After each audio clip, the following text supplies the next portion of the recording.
बोला पुंडलिकावर विठ्ठल श्री ज्ञानदेव तुकाराम संत ज्ञानेश्वर महाराज की जय. हरिपाठ विवरण या मालिकेमध्ये आज आपण हरिपाठातील जो 12वा अभंग आहे या 12व्या अभंगाचं चिंतन करणार आहोत. काय आहे हा 12वा अभंग?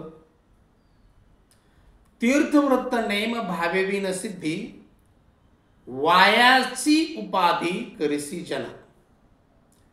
भाव बळे आकळे एरवी नाकळे, कर्तळी आवळे तैसा हरी. पारी याचा रवा घेता भूमीवरी, यत्न परोपरी साधन तैसे. ज्ञानदेव म्हणे निवृत्ती निर्गुण, दिदले संपूर्ण माझ्या हाती. या अभंगाचा अत्यंत सारांश आणि संक्षिप्त रूपाने अर्थ पाहत असताना आपल्याला असं म्हणता येईल, तीर्थस्नान, व्रताचरण आणि नेमधर्म ही सर्व करूनही मनात जर भाव नसेल तर त्यापासून हरीच काय पण काही फलप्राप्ती होत नाही. तेव्हा हे लोक असे तीर्थव्रताटन किंवा व्रताचरण करणे म्हणजे स्वतःला व्यर्थ त्रास करून घेणेच होय. याने एक मात्र होते, आपल्या पाठीमागे व्यर्थ उपाधी मात्र लागते. फक्त आणि फक्त भक्तीच्या सामर्थ्यानेच परमात्म्याच्या स्वरूपाचे आकलन होते. इतर उपायाने तो कळतही नाही. भक्तीने मात्र तळहातावर ठेवलेल्या आवळ्यासारखा हरी स्पष्ट होतो. पाऱ्याचे बारीक कण भूमीवरून उचलून घेताना जे कष्ट पडतात अर्थात ते खूप कठीण जाते, तसे इतर साधनांनी परमात्मा साध्य करून घेणे अशक्य प्राय कठीण आहे.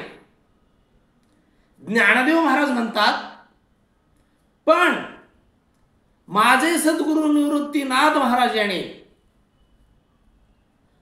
तो संपूर्ण निर्गुण परमात्मा तो ठेवा माझ्या हाती ठेवलेला आहे, भावाच्याच सामर्थ्याने, भावाच्याच बळाने. हा झाला या चारीही चरणातील अत्यंत त्रोटक अर्थ. पण जेव्हा आपण हा अभंग समजून घेतो तेव्हा आपल्याला या प्रत्येक चरणाचा विस्तारित सविस्तर अर्थ पाहावा लागेल. काय आहे या अभंगातील पहिले चरण? तीर्थव्रत नेम भावेविन सिद्धी, वायाची उपाधी करिसी जना. पहा, अनेक भाविक नाना प्रकारची तीर्थे, व्रते, नेम करतात, पण त्यातील भाव हाच त्यांच्या सिद्धीचे कारण ठरतो. जर भाव नसेल तर त्या नियमाची, त्या तीर्थाटनाची सिद्धी मिळत नाही, फल मिळत नाही, यश मिळत नाही. भाव प्रमुख आहे. म्हणून तुकाराम महाराज म्हणतात, पहा, भाव धरुनी राहे चित्ती, तरी तो श्रीपती उपेक्षिणा. मनामध्ये दृढ भाव धरून राहा, तो कधीही तुझी उपेक्षा करणार नाही. हा भाव आहे. आणि जर भावच नसेल आणि इतर खूप साधने केली तर ती साधने केवळ अभिमानाने मलिन होऊन जातात. भक्ती एक जाणे तेच सानथोर न म्हणे. ज्ञानेश्वरी माऊली म्हणतात, भक्ती एक जाणे तेच सानथोर न म्हणे, आम्ही भावाचे पाहुणे भक्ती या. भक्तीमध्ये भावच प्रमुख असतो. भाव नसेल तर वायाची उपाधी आपल्या पाठीमागे लागते. वायाची उपाधी करशी जना लोकांसाठी त्या उपाध्या असतात. कसल्या उपाध्या? काशीला गेलो म्हणून मी मोठा आहे, उपाधी. 4 धाम केले, आषाढी वारीला गेलो होतो, महिन्याची वारी आहे, अनुष्ठानाला बसलो होतो. भाव नाही. पण लौकिकाने आपल्याला मोठं म्हणावं याच्यासाठी मात्र आपल्या पाठीमागे त्या उपाध्या लागतात. त्या उपाध्याला काही अर्थ राहत नाही. आणखीन आपल्याला स्पष्टता येण्यासाठी दुसरं उदाहरण घेता येतील. अनेक विद्यार्थी विविध विषयामध्ये पदव्युत्तर पदव्या घेतात, डिग्र्या घेतात, PhD करतात.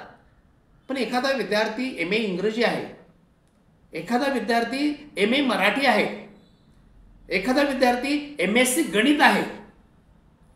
अशा विद्यार्थ्यांना जर 2 वाक्य धड इंग्रजीत बोलता येत नसेल, मराठीतले 2 शुद्ध वाक्य लिहिता येत नसतील, एखादं गणित कळत नसेल, तर त्यांच्या डिग्र्या म्हणजे वायाची उपाधी करीती जडा असाच असतो. त्यातलं ज्ञान नाही, भाव नाही. म्हणून माऊली म्हणतात, तीर्थव्रत नेम भावे विन सिद्धी, वायाची उपाधी करीती जडा. ह्या साऱ्या व्यर्थ आहेत. पुढच्या चरणामध्ये माऊली असं म्हणतात, भाव बळे आकळे एरवी नाकळे.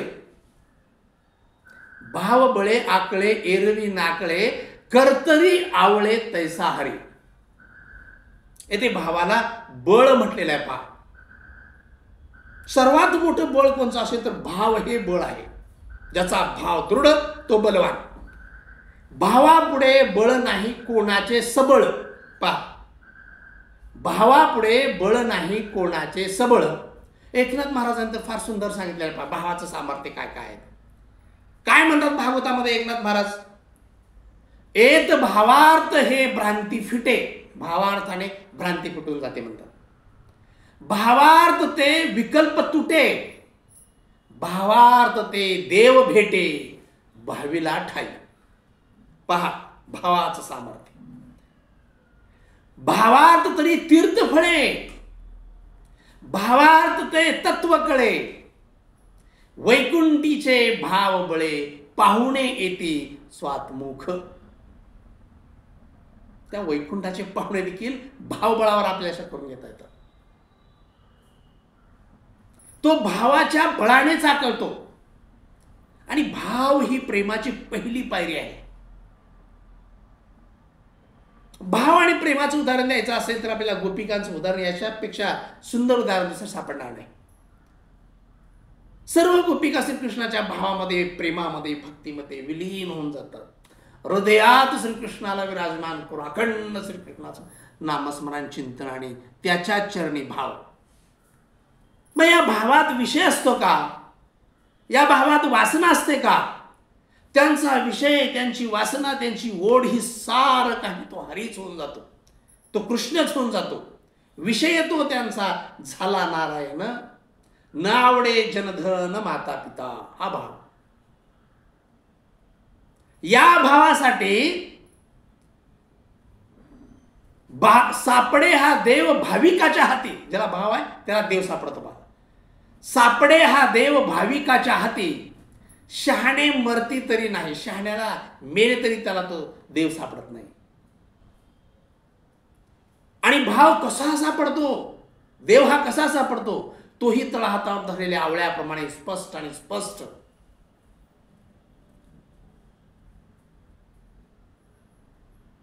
आणि भावाशिवाय जर इतर साधनाने आपल्याला त्याला प्राप्त करून घ्यायचं असेल तर ते किती खडतर प्राय आहे हे सांगण्यासाठी माऊली 3ऱ्या चरणामध्ये दृष्टांत देतात. काय म्हणतात? पारियाचा रवा घेता भूमीवरी, यत्न परोपरी साधन तैसे. पारा हे रसायन अत्यंत गुळगुळीत, चकचकीत आणि द्रव स्वरूपात असते. जमिनीवर पडलेला पारा उचलून घेणे हाताने अति कठीण, अशक्य प्राय असते.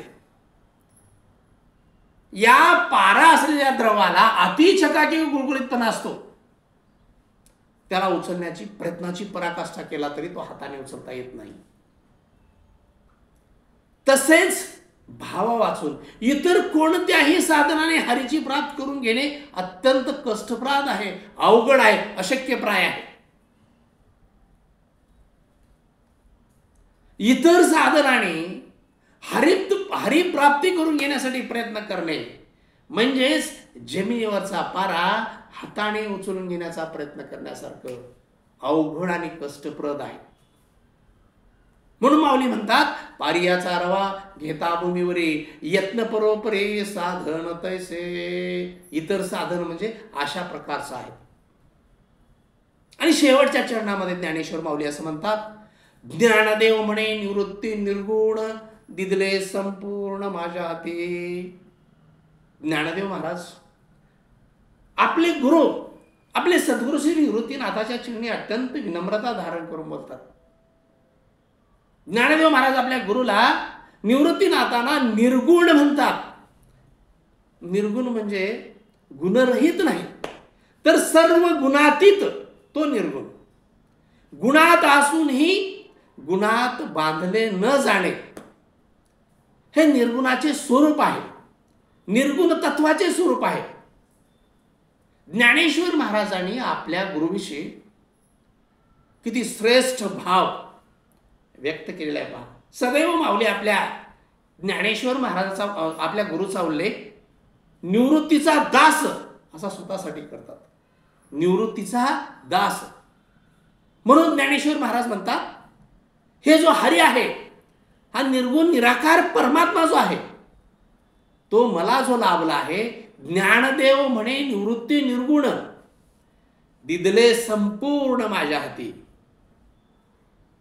हा निर्गुण निराकार परमात्मा या माझ्या गुरुने माझ्या हाती दिलेला आहे असंही आपणास म्हणता येईल. म्हणून ज्ञानेश्वर म्हणतात, ज्ञानदेव म्हणे निवृत्ती निर्गुण दिदले संपूर्ण माझ्या हाती. अशा पद्धतीने आपल्याला अत्यंत संक्षिप्त पद्धतीने या अभंगातील चारही चरणाचं चिंतन करता येईल. परत एक बार या हरिपाठातील आपण संपूर्ण अभंग पाहूया. तीर्थव्रत नेम भावेविन सिद्धी, वायाची उपाधी करीसी जना, भाव बळे आकळे एरवी नाकळे, कर्तरी आवळे तैसा हरी, पारियाचा रवा घेता भूमीवरी यत्न परोपरी साधन तैसे, ज्ञानदेव म्हणे निवृत्ती निर्गुण दिदले संपूर्ण माझ्या हाती, दिदले संपूर्ण माझ्या हाती. रामकृष्ण हरी पांडुरंग हरी, रामकृष्ण हरी पांडुरंग हरी, रामकृष्ण हरी